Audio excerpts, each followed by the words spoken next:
Hi, welcome back to the channel. This is a completely different angle because I wanted to try something different today. But this is a Warhammer 40k video, and I'm going to do a weird little unboxing. So, yesterday I went to the Warhammer store. I guess I'll be unboxing in a bit of a battle report. Not a proper battle report, but I'm just going to tell you what happened. I went to the Warhammer store yesterday. I actually got my first game of Combat Patrol in first game of 40k in 20 years. First Combat Patrol ever. It went okay. I took my Votan, and you guys have seen them over time. I'll put up some photos for you guys. It went okay. I made some very dumb moves. Well, I say dumb. One was, I would have preferred to have done more shooting with one model. So effectively what happened was at the start of the game, I had my Hurricane Pioneers on the right side of the board, my Berserkers on the left, and my Call and my Warriors in the middle. And my Bikes moved 9 forward for their scout and took a no man land objective. And then my Berserkers went up the left. I was fighting Necrons. They went up the left to fight the Destroyers. My Hearthkin and my Hearthkin and my Call were going up the middle to fight the Warriors, Overlord, and the Canoptic Overlord. Or Overseer, I don't know, the Canoptic Doomstalker. That's it. It's Doomstalker. And then my Bikes got caught up by Scarabs in melee. And they stayed there for probably 2 or 3 turns before I finally fell back with them. If they hadn't have stayed in that one spot, they could have done a lot more good dealing with the Warriors and the Destroyers.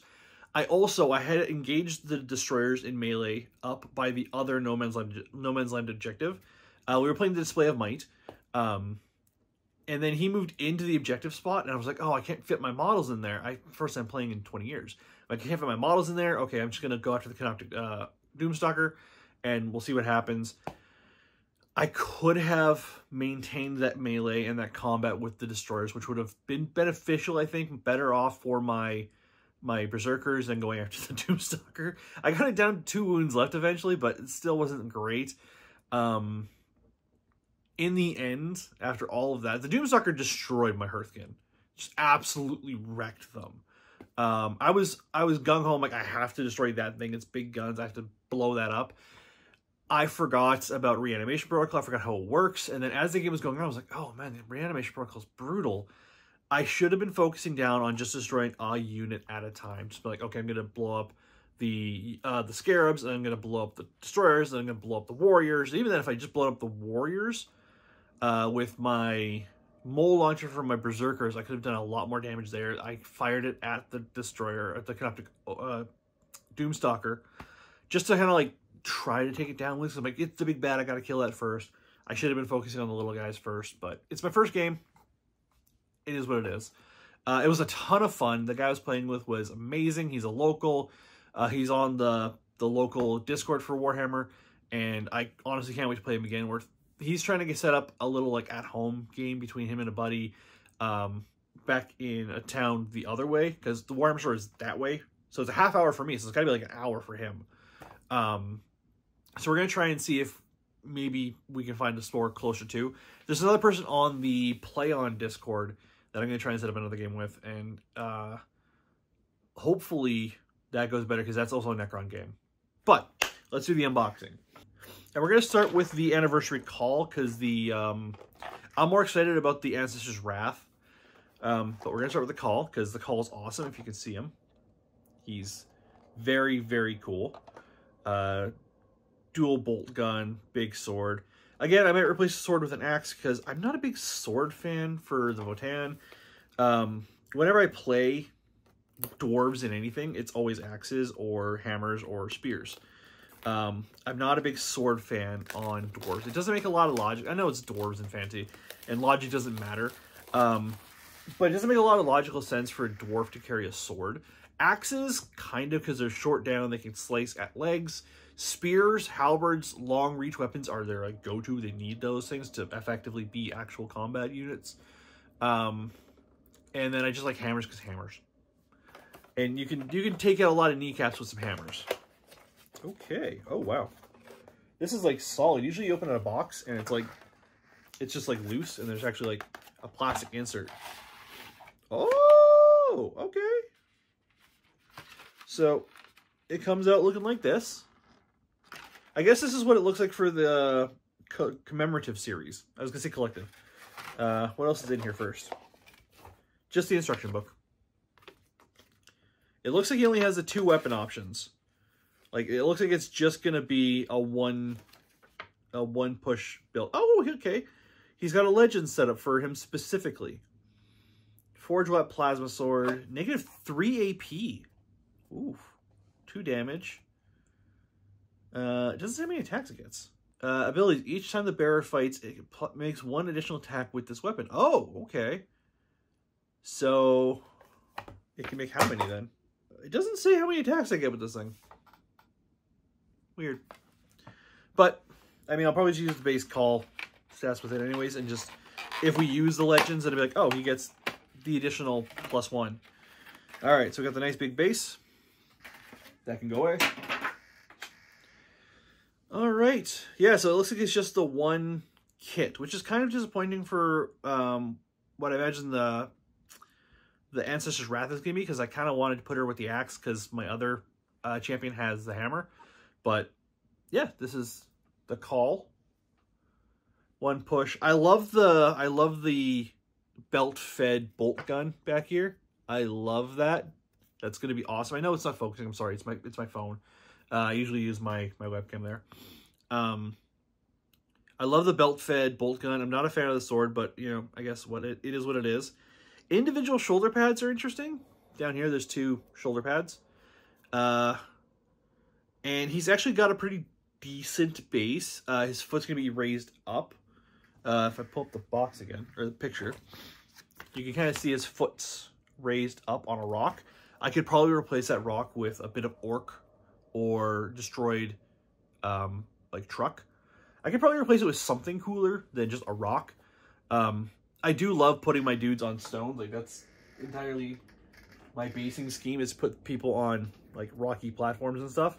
But I also prefer the way I do rocks rather than just the tactical rock that comes with these things.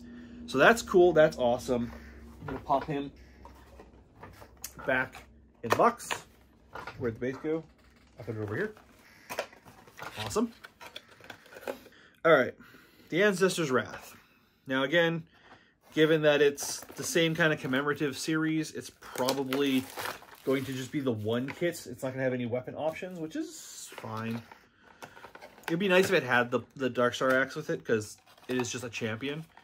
Unless it has its own... Oh, it might have its own unique rules. Yeah, it looks like it's just got the hammer. It's a smaller hammer. Oh, it's all bent. Look at that. Like, warped. It's definitely a smaller hammer. Yeah, it definitely looks smaller. It's in a ton of little pieces, though. Like, the last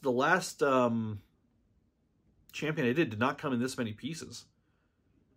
3 heads, because it's got the head, the helmeted head, and then the, like, half helmeted head there.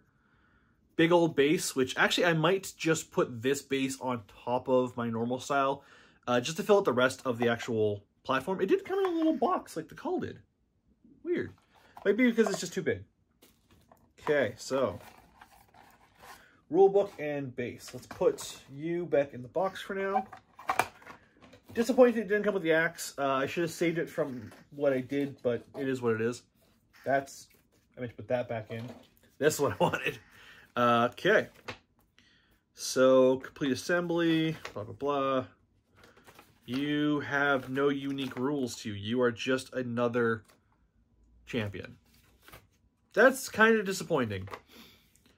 I was kind of hoping she would have, you know, some unique rules to her, something different, but she's just another Hearthkin champion. Einherjar champion. That's it. Brain. Not working. It's first thing in the morning. I apologize. All right, well, that's that. That's both of those. I thought there'd be, hopefully, I was hopeful there was going to be more options for both of them. At least, like, an axe for each. But, you know, the sword is fine. The hammer's fine. I like the hammers do more damage anyways than the axes, which is interesting. The extra attacks you would get from the Dark Tracks are good, but I prefer the negative AP.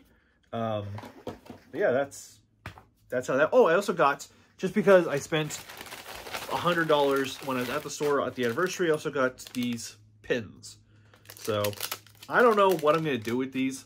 I don't really do pins, but it looks like it's an Iron Fist and one of... which is weird. It's an Iron Fist Space Marine, and it looks like one of these steampunk dwarves from Sigmar. When the anniversary was both steampunk dwarves for Sigmar and Votan for 40k. But they gave us a Imperial Fist. I don't know. That's weird. Anyway. I don't know how I'm going to do this. I'll find a place to stick them eventually. Like I said, I don't really do pins. But yeah, there you go. That's the end of the video, I think, because I have to start logging into work. I still have a little bit of time left, but I want to try this setup too. I want to try the stand because I was also going to do, or I'm going to do, a painting video on... Where'd he go? On this Sternguard veteran that we got for the last time I was at the Warhammer store. He was the free mini of the month. So I'm going to do a Halloween or Christmas themed paint job on him. It's between three, and I might try and ask for votes. I'm either thinking Halloween because it's literally the 27th today of October. I might do Christmas because it's also coming to Christmas. It's stupid cold outside right now. Or I have a color scheme I want to do for Space Marines if I ever play them again. Last time I played Space Marines, it was Dark Angels, and I played them as Dark Angels. But this time, I was thinking I might do Vanguard colors from Destiny 2, which is blue, gray, and orange. I might try that, because I love blue, white, and orange. That's like my go-to color scheme for dice and stuff. And all my Votan are painted as New Monarchy. So I might do these guys as that, and then the next one I might do as Dead Orbit. Is it Dead Orbit? It might be Dead Orbit. The three factions from Destiny 2 that no one pays attention to anymore because they don't really exist. But yeah, I might do these guys I might do this guy in Vanguard colors, but I'll put up a poll probably on Instagram and see what people say, because it's, if you want to follow me on Instagram, it's Pure Evil Miniatures on Instagram. And yeah, I'll put up a poll on Instagram being what people want me to paint this guy as, because I'm actually going to try to do a painting video with him, because then I can do how I paint, how I water my paints down, all that kind of stuff, as well as how I build my bases, how I add details to my bases, all that kind of stuff. His bases can be different than my Votan bases, because my Votan are standing on some rock somewhere with gold veins crawling through it. He's going to probably be standing on some earthy crust with dirt and grass and stuff like that. So I'm going to have to find some tufts to build and get potentially some green, like grassy stuff. But we'll see how that goes. Anyways, I'm going to go. I got to get ready for work. Have a good day and goodbye.